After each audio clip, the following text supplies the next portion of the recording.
Welcome to Board Game Binge, the place where we bring you bite-sized, bingeable board game content from across the industry.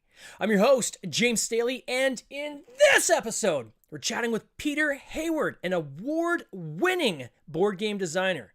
Peter's latest creation, Critter Kitchen, is currently on Kickstarter. Peter, welcome to the binge. How you doing, sir?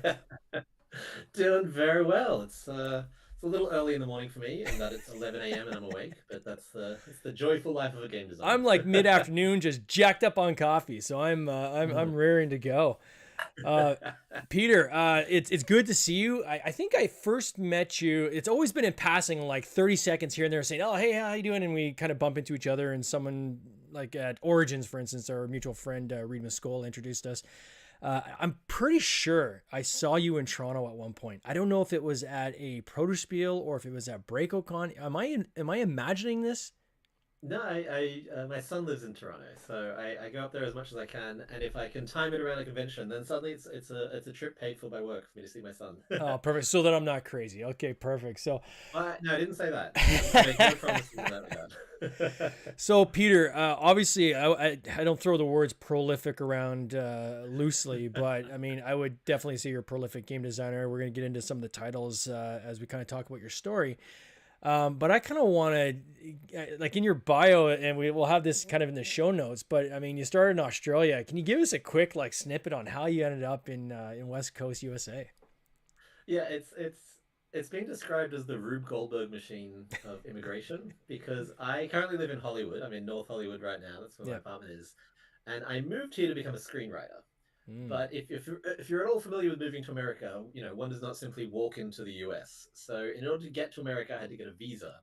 In order to get a visa, I had to prove that I was extraordinary at something. And screenwriting, as much as I would like to think I'm extraordinary at it, it's not a thing that, you can just be like, from Australia, I'm a screenwriter now, give me a visa. Yeah. So that's actually why I was in Toronto in the first place. Toronto was just to Mm. get close to America and start building my board game portfolio, my ludography, which I have done quite successfully. And now I live in America to be a screenwriter because of board games via Toronto. It's a bit of a convoluted adventure. Certainly, Toronto's got quite the movie industry here as well, right? Like we have obviously the Toronto Film Festival, but even many studios here and as well as Montreal. Yeah, so much a little bit in Vancouver as well, just for even movie productions. So that's kind of Yeah, it's yeah. kind of cool to see that conduit come through. How many games have Suits you? used to be filmed on my street when I Oh, lived in Toronto. oh, no We'd go kidding. outside every now and again. They'd just be filming Suits. Oh my gosh, that's a great show too. Yeah, a lot of people don't even realize that that's done in Toronto, but the odd time I'd see a building, I'd be like, wait a second, that's not in the States. I know that building. How many games have you created? Oh, I'm so bad at the numbers. I know that Critic Kitchen, which is live now, is my 19th game that's been kickstarted. Wow. So it's 19 plus, but I don't actually know exactly how many. I should probably look it up someday. Have you tallied up the funding, like how much money's been generated from your designs? Yeah, I actually just did. So I can't speak of everything, but in terms of purely Kickstarters, I Yeah. think I did the math the other day, and it was 843,000 from all my Kickstarters before, and then this one, he said with fingers crossed, is poised to hit about that number. So Critter Kitchen is going to be in pure crowdfunding dollar terms as successful as every other game I've made put together. That's crazy. And then how did you get into it? Where did the board game design kind of bug first hit you? Like what made you get into board game design? Yeah, so it's funny because it's one of those things of like once I got into it, I was like, oh yeah, this is new. But then I look back and I'm like, oh, as a kid, I had a book about making board games and I used to make them all the time. And I used to run in Canada. I don't think they're as big as they are elsewhere. But do you guys know panel shows like QI or Would I Lie to You or anything like that? It's a style of TV show that I've always been obsessed with, Right. where it's basically comedians on a panel making jokes, but it's all structured as games. Mm. And so in Australia, I used to roll less until oh man, I've gotten old, so all the years are blurring together. About a bit over a decade ago, when my friend invited me to play Twilight Imperium, Oh and wow. I played it, and I won my first ever game of Twilight Imperium, and that started me down the rabbit hole of hobby games. And then once anything I'm consuming, I want to create. So If I'm listening to a lot of podcasts, I suddenly want to make a podcast. If I'm reading a lot of books, I suddenly want to write a book. So once I Yeah. started playing games, it was natural for me to start designing them. And because I have a systems brain, it's just like it works well with the way that I think. Interesting. And what types of games, like, would you say that most of your games fall within the same kind of like weight? Oh no, it's horribly schizophrenic. My favorite designer is Vlaada Chvátil, and while I'm nowhere near his level, I really like that the same man who made Code Names and Bunny Bunny Moose Moose also made Through the Ages and Dungeon Lords. Like Yeah. that's sort of how I see my career. So French Toast is a literal 5 minute party game. And then a game I'm working on at the moment called Providence is a 3 hour heavy dry Euro. Oh So wow. like really the whole range. The stuff I think I'm sort of best known for, have had the most success, is stuff that sort of plays with the way that you think about games a little bit, which is maybe a little cocky, but it's like I live in this weird space. Like so, I don't know if you've heard of my game Fiction, but it's kind of like Wordle with a lie. So you're trying to solve a Wordle, but the person who's setting the Wordle, their clues can't be trusted. So you're kind of solving a logic puzzle. You're kind of playing the other person. You're trying to solve words. It's just a little bit of everything. Where do you draw your inspiration for these games? I play a lot of games. Just I mean, playing. that's the obvious answer. But I'll play a game and then something will get in my head, and I'll be like, oh, what if this? And then I'll lose 3 days and kind of sort of stagger out of my room with a finished game, finished in the loosest sense, of course. Months of development after that. But yeah, once an idea gets in my head and starts spinning and spinning and spinning, it's like entering a fugue state and coming out with a design. Is it design, or is it like, and I've asked this of many people, of um what comes first, kind of the theme or the mechanics?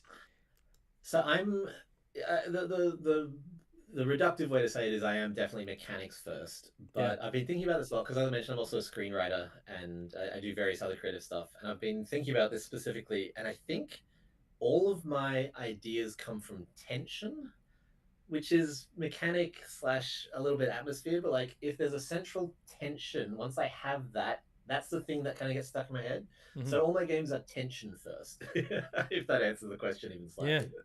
slightly. And then is it like, how many kind of scrapping the piece of paper, tossing trash can, and going back to the drawing board, you go through as you're Oh, doing your design, or do it, you find you kind of hit like a flow, and it kind of takes you on a speed path to that finish line? I'm my co-designers sometimes get annoyed at me about this, but I'm very come up with an idea. If it doesn't work, throw it out. Come up with an idea. If it doesn't work, throw it out. And I spent the first 7 years of my career not doing that. So I'd be like, no, this idea will work if I just beat my head against the wall for long enough. And the games that have had the most success are the ones that worked within the first three drafts. If it's not working within three drafts these days, I throw it out. And that's not to say that it could never work, but I'm generating a lot of ideas. The kind of the stats are roughly, I'll come up with 100 ideas, 10 of them are worth prototyping, one of them is worth proceeding with. Mm. So it's a 1% hit rate in that sense. But I've definitely learned that if it's working fast, then the whole process will be easier and the game at the end will be better. It's like if you were trying to build the tallest tower and you started in a valley versus starting on a hill. If Yeah, the moment that's that fair. I know I'm on a hill, I'm like, cool, this is the tower that I want to focus on. Whereas, you can do it from a valley, but it's just going to be so much more work to not only get to where the hill started, but to like get to ground level. And the question that I see going around, even lately, there's been a lot of social media accounts where people are focusing on. It seems like the same thing that keeps cycling through. Like every month, somebody's talking about it. But this whole idea of self-publish versus just design, and people saying, should you self-publish, or should you just try to get somebody to sign your game? Um, Easier to say, I think, once you are in a position where you're, again, for lack of a better word, prolific, where you probably have people approaching you now saying, hey, I need a game, I want one of your games, what do you got, right? Versus Right, maybe right. when you started and you're creating games. Did you ever go through that decision process for you, Yeah, like? so I'm also a publisher. So Jelly Bean Games Yeah. is where probably about 10 to 15 of my published games come from. So I definitely self-published a lot. The question for me is not, whether you should, as if there's a definitively correct answer, but it's what are Yeah. your goals? So for me, to get my visa for America, I needed to be running a company. That was a vital necessity. So Mm, it was not really a question of like, should I self-publish? It was like, okay, can I make a sustainable business that will get me into the country? Now, most people aren't designing games to immigrate. That's not a common motivator. But so for me, that question was sort of answered. And then I'm very much a there's a quote that I sometimes talk about, which is, every artist has 10,000 bad drawings clogging up their hand, and you need to get them out so that the good ideas can flow. So yeah. I'm I'm proud of making a lot of my early games, but I don't pull them out and be like, look at this thing that I made Hmm. in the same way as I do my more recent stuff. And so for me, I needed to publish a bunch of stuff before I was like, oh, this is how the market works. This is how a game works. This is how publishing factors into various things. So for me, it was incredibly valuable, but I wasn't doing it purely for the games. I was also doing it because I had a side quest that games were Sure. helping me on. So how do you make that decision then, even now? So you have your own publishing company and you've got companies that you're making games for. How do you make the decision on this game is going to go to someone else or this is one I'm going to self-publish? Yeah, so one of the reasons that I have so many games is because I tend to design to a publisher. Now, that doesn't mean that publisher publishes it, but when I'm thinking about like what could this game be, I'll Mm-hmm. think, okay, well, where would it fit in the market? Which publisher would make the most sense? And then it helps a lot with the decisions along the way. So, designing a game is 1,000, 10,000, 100,000 micro decisions. And having a publisher in mind helps guide that. So Mm. sometimes I'll be like, look, I think this would be a really good Jelly Bean game. And then I'm like, okay, well, now I know that we're going to do it through Kickstarter because we're a Kickstarter based company, that we want to hit the certain price point, that our audience likes this kind of thing. I know that I can build the Kickstarter page like this. I know that maybe I can work with this specific artist. Like, I really can think, oh, okay, if this is going to be a Jelly Bean game, then I know a lot of the things kind of going in. That helps the decision making process. Sometimes I'll be like, this makes no sense as a Jelly Bean game. Like, this is a really fun idea, but for my audience, they would be like, what are you doing? This is not what we come to you for. So it's off So I brand. work a lot with All Play. Yeah. Yeah, exactly. I work a lot with, they used to be boardgametables.com. Now they're All Play. I work with them. And so they have exactly two box sizes and exactly two price points. And that really helps streamline the decision making process. Because the first question is this a $20 game or a $40 game? It's a $20 game. Cool. Well, that really limits what components can go in the box. That limits the footprint of it. And if it's $40 game, that's different. Or something like Cardboard Alchemy, they are again a Kickstarter based company, but they want to hit all the stretch goals in the world, which we'll talk about in a moment. But it really changes what you're thinking about, where you're sort of putting the limitations of what the game can be. And not to say like, limitations aren't an inherently bad thing. If I know it's a $20 game, I'm not going to be like, cool, this needs a 3 foot board and 200 custom dice. It can't do that. I like designing within those constraints. I have half a dozen games with Button Shy either out or coming out soon, and they only do games that are exactly 18 cards. Mm. So it's such an inspiring limitation. So for me, it's just, what destination makes sense for the game, and then I will work towards that destination. That's cool. Like I was thinking of when I was going through kind of your back catalog. Village Pillage is the one that was mentioned right in your bio, and I mean it did very well. Um, I just literally played that the other day. I had no Oh, idea it was really? your game. Yeah, I was played at a game night. I had a colleague bring it, and he's like, "Oh, do you want to play? Have you ever played Village Pillage?" I'm like, "No." And so we sat down and played. I'm like, "That was a really cool game." Then I'm And you reading your still have it bio. on I'm the like, show. "Holy crap, That's that's very Peter's game." generous of you. Yeah, yeah, it was cool.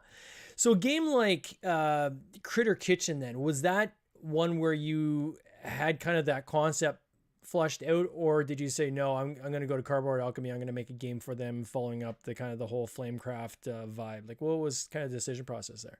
So amusingly, Carb Alchemy was not the publisher we had in mind. I Oh well. mentioned that it doesn't always go to the publisher. It's still useful even if, like, for example, CGE is my favorite game company. I don't think I'm ever going to get a game signed with them. That would be the dream. Mm, But if you're designing towards CGE, they have such a strong position in the market. They know what they're doing. It means that in a sense you are designing to the market, not in a sell your soul kind of way, but in a, like, this is a game. No, it opens up your options instead of limiting them. So the publisher we had in mind for Critic Kitchen, my co-designer Alex and I, was actually Kids Table Board Games, which mm, is run by Helena Capel in yep. Toronto. They published one of my games, Bugs on Rugs. working with them was one of my absolute dream experiences, like one of the most pleasant publishing experiences I've ever had in my life. And they just had creature comforts. And so we thought, you know what, this game with a cute critter theme, this would work really well with Helena. It would fit their box size, would hit their market. And so we actually pitched it to them. And Helena, this is the best rejection I've ever gotten. She said, look, my staff have been raving about this game. I don't want to play it because we are so booked up. And I think I would like this game so much I would bump something. And I can't do that to my other designers. So I'm going to pass before even seeing it because I think I'll like it too much. And we were like, you know what, Helena, if that's how you're going to reject us, you can reject us all day long. That's Oh, that's amazing. and so we ended up, I pitched it to All Play and they were interested, and we pitched it to Cardboard Alchemy because Peter Vaughan is in LA with me. Yeah. So I see him all the time at game events. And he said, look, we really want this. We think we can get Sandara on. And obviously, as he said, Flamecraft had been a big hit. And part of the pitch that we had was we hadn't designed all the bonus content yet, but he knew that we could. And he said, look, if I want this, I want a lot of bonus content. And as a designer, that's the, that's the most generous thing a publisher can say. Like, Yeah. hey, we like your game so much, we want a lot more of it. So Alex and I have gone bananas just designing oodles and oodles of content. And then they've if you have a look at the Kickstarter, there's so much on there. Oh, we're gonna look at the That's Kickstarter in a about second. Yeah. yeah, that's about a third of what we designed. Like we really, there's a show called Arrested Development, and when they Yep. were writing that show, they tried to write so many jokes that they weren't just cutting the bad jokes, they weren't just cutting the good jokes. They had to cut great jokes to fit everything in, Mm-hmm. which is sort of what Alex and I were like, you know what, let's do that. So when it came to publishing, Peter was like, cool, we need X number of restaurateurs or X number of sous chefs. We're like, here's this many that we are super proud of. You can pick any selection of these and we'll be happy. And he was just, overflowing with options and able to then make the decisions not based on like, oh, we have six and we need six. Cool, these are the six that we're doing. But like, we need six and we have 20. Well, which ones will make the best, will fit the budget best, or make the best Kickstarter presentation, or will connect with our fans best? So we have oodles of content as a result of working with Cardboard Alchemy. When you create this game to pitch, how polished was, like, clearly they redo the artwork with, in the style of the same artist as Flamecraft, but how polished was kind of the visuals that you, in terms of pitching? So just for other people as they're creating games to maybe pitch to publishers, how far along do you take that? I would describe it as rough but tonally consistent. Okay, So if you actually have a look on Board Game Geek, I've been doing a series of designer diaries, and it's got a lot of images of early prototypes, and they're not, Sandara's art is an 11. These are a 4. Yeah. But they're a consistent 4, and like we wanted to sell like the cozy aspect and the cute critters and the like cartooniness of it. And this was before Sandara was even remotely on board. Mm-hmm. So we knew the tone that we wanted and the feel that we wanted. And then we designed, we prototyped to that. So we made sure that everything was really clean and really friendly and really colorful, but not like, I'm not an artist. Alex is a much better artist than I am, and still not a professional visual artist by any means. So it was a lot of, scrounging stuff and sticky taping it together. So you guys say duct taping it together, but it's not about quality, it's about tone, if that answers the question. Yeah, no, it's fair. And I mean, we often talk about this in the podcast with other designers and publishers of, how far do you take that prototype before you start pitching it? I'm always a fan of try to make it look as visually. I mean, I had this conversation with someone literally just yesterday. And they're saying, well, how kind of final does it have to be? And I said, understanding it's going to be completely redesigned and skinned by the publisher that takes it. But it really helps if you can theme it and have it looking somewhat like an actual game so that they can see it and they can also now visualize, okay, I can see where I can take this, where it's much tougher to do that when you have like pieces of paper and, Scotch tape and, hand-drawn things, right? So the more polished you can make it, and there's ways to do that with like Game Crafter or print to play and things like this, right? So I don't know, what's your perspective on that? I'll tell you, the copy of Critter Kitchen that Cardboard Alchemy took still had handwriting on it. So again, it's not like we went to Game Crafter and did a full anything. There's challenges throughout the game, and we literally changed those values like a week before pitching it. And I was traveling a bunch. I didn't want to reprint them, and I knew that the publisher wouldn't be like, well, hang on a second. 90% of this is not handwritten, but this 10% is. This is a disaster. You don't know what they're doing. We ended up changing those numbers so much throughout the testing process anyway that it didn't matter. But as long as it's clear and clean. So I definitely I spend a lot of time thinking about how to present information in a Mm, game. That's really important to me. So fiction actually, the game I was talking about, the Wordle type one, that one has a little sheet for the Wordle character, and that was just black circles on a white thing. But I knew the layout that I wanted. And the final layout doesn't. It's funny if you're an amateur, you look at that and be like, that's totally different. They did squares and you did circles, but in terms of layout, it's almost identical. Like they really took yeah. what I did and then, oh yeah, this is the most logical layout. One thing that I did for fiction in particular is the you needed a word list for the person to choose from because if you make someone come up with their own word, it doesn't work. And so I printed out words, little cards that looked like a page from a book on the front and had a book cover on the back. And it's little stuff like that. It makes no mechanical difference. But when you're like, I need to pick a word, and you pick up Moby Dick and pick a word from Moby Dick, it feels like you're feels close to the published product. The closer you can make it look like a published product, I think to your point, the less work you're making the publisher do to imagine it. Like they don't have to Yeah. take it and be like, cool, well, we've got a spreadsheet here. How can we make this into a game? You're saying, look, it's ugly. I'm not a graphic designer. I'm not a Yeah. visual artist, but it looks like the game will look. Yeah. No, that's fair. And I think tonal is a good way to kind of to kind of theme what you're saying there. So with Critter Kitchen, so where did the idea of this germinate from? And I'm going to show on the screen for people that are watching either live or on the replay. First and foremost, let me just hit this right at the beginning: is that you guys are currently at I'm gonna put this in Canadian dollars because it's the only way I can see it. But you're at $902,000, Wow. That sounds so much better in Canadian dollars. 8,332 backers, still 6 days to go.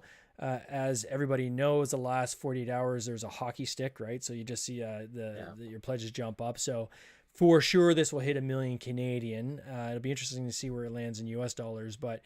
Congratulations on that right out of the gate because I mean that's huge, huge. Oh, thank you. Um, It's been a lot of fun. It's been terrifying to watch them work. They're so good at what they do. That's fair. So, what would you say would be the where the idea first germinated for this? So the line I often use is that I really love working with Alex because he comes up with all the ideas and I make all the money. It's great. It's a perfect partnership. Critter Kitchen was very much his idea originally. He had this idea. The core of Critter Kitchen is that you have a little chef that goes fast that carries one thing, a medium chef that goes medium speed and carries two things, and a large chef that goes slowly and carries three things. Yeah. And this idea of of not even it wasn't even fast, medium, and slow in his. It was kind of like cat and mouse. Like you'd have a cat that chases away the mouse, or you'd have a mouse that was the original idea. He said that, and I was immediately like, I know how to do that as a worker placement game. And he was like, okay, let's work on that. And we spent probably a year, 18 months, somewhere like that. Again, it's all in my design diaries. I haven't thought about it since I wrote it down. Working on a massive, convoluted, heavy Vlad Shavatal Euro level game that just collapsed under its own weight every time we played it. Oh wow. And then on the way home from Unpub, we were driving from Unpub to his house in Raleigh, where he lives. I was like, hey, let's throw that out. Let's just throw out every. This is what I was saying. I'm a big fan of throwing stuff out. I was like, throw it all out. Let's just make something around that idea that's much, much simpler. And in that car ride, I came up with the idea of the carrying 1, 2, 3, which is the second half of the idea that makes it work. And Mm-hmm. then in that car ride, we've designed 80% of the final game. Like we got home, prototyped it. If you played that version and played the final game, you'd be like, yeah, this is the same game, just much, much better. Like the core was in a 3 hour car drive. We came up with all of it and then just prototyped and prototyped and prototyped. And then we actually signed that 3 weeks after the car drive. That is not standard. Yeah. That is hugely atypical. But because we'd worked on a worse version of it for a year and a half, it came together really quickly. Yeah, it's interesting when you can do that sometimes. Like, I hate to say walk away from something and come back to it. When you're doing is the number of game designs, you're probably doing it simultaneously at the same game, at the same time. I mean, I'm sure it's kind of an analogy of that, right? Where you can kind of go and work on another game, and then come back and say, okay, it still isn't Right. working. And this idea of being able to say, okay, let's rebuild up from scratch or from the ground level. Um, it sounds like you kind of hit this creative flow at that point where it just you kind of Yeah. got on a train and just started charging towards that end, right? I don't know where I heard this term, but I think a lot of the world in terms of scarcity mode and abundance mode. Okay. Scarcity mode is when you're fearful of things leaving, so you grip them so tight. And abundance mode is when you're like, look, James, in a few minutes I gotta go, but that's okay. We'll talk again. Like I don't need to stay on this call because I'll never see you again. Yeah. And abundance mode as a creative is so valuable. It's one of the reasons I love working with Alex is that he's going to come up with as many ideas as I am, and the first one we came up with is very unlikely to be the best idea. Like, let's throw that out, come up with 10 more. One of those is probably statistically going to be better. And if not, we can come up with 10 more. And so the ability to just let go, like, neither of us were like, no, we've worked on this for a year and a half. Alex is also a professional game. Sure. He works in the industry as well. He's Pandasaurus's developer and scout. And so neither of us were, squeezing the life out of this thing in our desperation to keep it. We let it go, and that openness and abundance mode allowed a much, much, much stronger game to replace it. No, that's a great way of saying it. The so Critter Kitchen. Let's. I got on the screen here for those who are again either watching on the replay or live. Can you tell us kind of the essence of how? So you got this fast, medium, slow kind of mechanic. Can you give us an kind of just start at the beginning of kind of what is the theme of this game and kind of the essence of how you play it? So you are running a restaurant in the lovely town of Bistro Bay. You are a critter. Everyone's a critter. It's a world of critters. Sandar has brought this world to life so beautifully.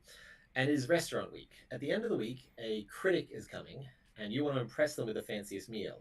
In the meantime, you're also selling to your normal patrons during this restaurant week. So a bunch of challenges will come up, like the ultimate melt or tasty tapas. And so you're sending your sous chefs out, sorry, your zoo chefs out to collect ingredients at the market. So if you've ever seen Jiro Dreams of Sushi, that's where this came from. Yep. The chefs not only cook the meals, they'll go out and buy the food, because that's how you get the best meals, is by buying the best food. So there's 7 different ingredients, and they have numbers ranging from 2 to 7. That's the quality of the food. So you might send your guy out to get the best cut of fish and the best cut of meat and the best wine and the best carrots and the best cheese, with the intent of either putting them together to serve these challenges or saving your best ingredients for the end of the game. Maybe scoop up a bunch of stuff that is less valuable, but you get more of it, so you can serve that in the challenges and serve these challenges. And at the end of the week, the critic is going to every restaurant. So he only takes one bite out of every single dish that you serve. So you can only serve the critic one thing, your best carrot, your best mushroom, your best wine. And they will assess you based on that. And you get stars for everything. It's a lot of fun. One of the things that makes it really exciting is that there's a lot of variable content, which is my jam. I love variable content. So I mentioned the critics coming to town. We have a big deck of critics, and each of them adds a game-changing rule. So the kangaroo is the one that people get most excited about, which is all the 6s in the game are now 9s, because it's upside down because they're from Australia. Or we have the tree shrew. There's spice in the game, which normally doubles an ingredient. With the tree shrews out, it triples it. And then there's some wild ones, like we just unlocked the cow on the Kickstarter. The cow has 4 stomachs. So instead of just serving one of your best, you can choose one course and serve 4 of your best ingredients. That massively changes the way that you play the game. As I'm scrolling over this page, like, it is like an onslaught of sensory overload on my eyeballs. Like, there's so much stuff. Is this, just so I'm clear, because I have it kind of squeezed to fit the TikTok frame here. All this extra stuff, is that the deluxe, or are these add-ons on top of the deluxe? What's an example of an extra thing you're talking about? Oh, there's trays involved. There's the bag. There's metal coins. There's metal stars. There's okay, so the base game. Okay, so I don't know how they're doing this, frankly. I'm also a publisher, and I'm bewildered. Yeah. The base game is huge. The base game is the same size as Flamecraft. They're selling that for $40. Wow. With a free expansion, which is about half the size again. So for $40, you're already getting like more game than most $100 Kickstarters will give you. It's nuts. Yeah. At $80, you get the deluxe version, which just upgrades all the components. So now all the chefs that you can recruit are meeples. The stars are made of metal.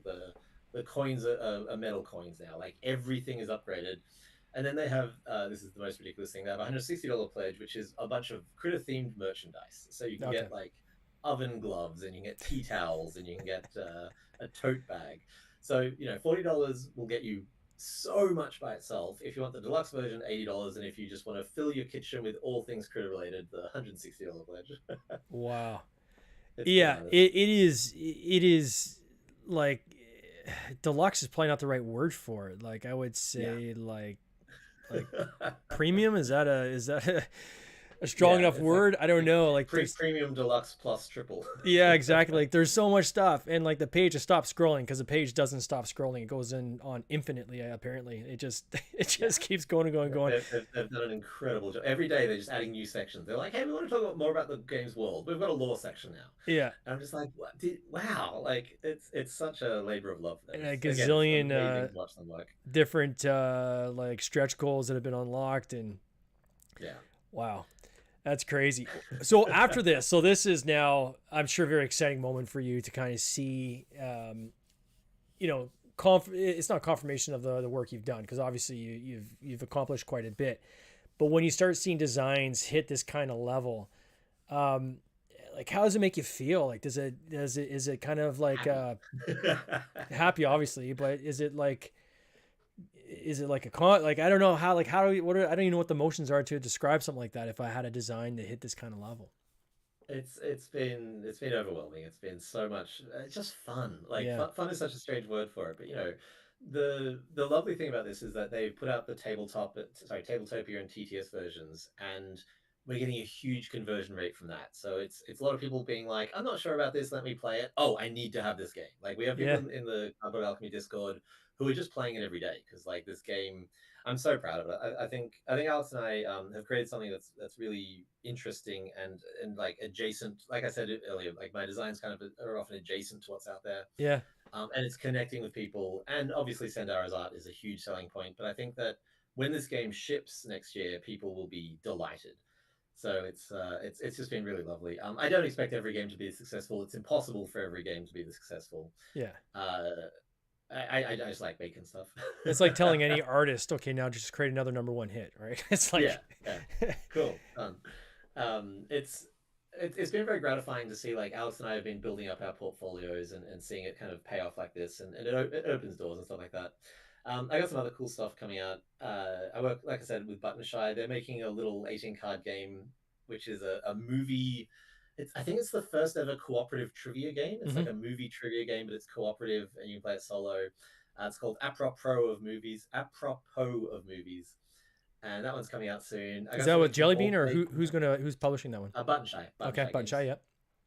And then All Play, I've got a lovely relationship with All Play where they are in with Barnes and Noble, and they're like, cool, every year we're going to bring you another Peter design for you to publish exclusively. And Barnes and Noble like, great, we love this, because fiction's been doing really, really well for Barnes and Noble, so we have a very symbiotic relationship happening with the three of us right now. So I've got a game coming out called Things in Rings, which is sort of like, it started as a Zendo. I don't know if you know the old game Zendo. Like, okay. I was trying to make family weight Zendo, and it turned into this Dr. Zeus Venn diagram game, which is really tickling a lot of people. We're really excited about that one. Wow. And then I'm sure you've got tons of leftover time to work on some other stuff, right? Yeah, what is sleep? Question mark. That's exactly. That's cool. Well, if I had the deluxe version of life, I'd have time to sleep, but I only bought the basic level. So for anybody that does want to check out Critter Kitchen, I'm going to put a link in the show notes. Clearly, you can find it just by search on Kickstarter. I mean, it's literally everywhere. Or open up your Facebook. You're seeing ads everywhere on this game, right? So if you haven't heard of Critter Kitchen, then you're just not obviously on the internet. But I am out from the rock. Yeah, so I'm going to put a link in the show notes as well. Peter, I want to wish you all the best. I can't wait to see where this thing's ending, and I'll be looking out for your next designs, and hopefully get you back on the podcast for your next game. Oh, thanks so much, James. This is a real pleasure. No worries, my friend. You take care. Cheers. Cheers. This has been an episode of the Board Game Binge podcast, hosted by James Staley, produced by James Staley and Mike Bruner, with original music by Nick Smith. If you would like to watch these interviews live, simply subscribe to our YouTube channel, Board Game Binge, and you'll get access to live interviews, giveaways, and interesting board game content from across the industry. I can't wait for you to join us. See you next time.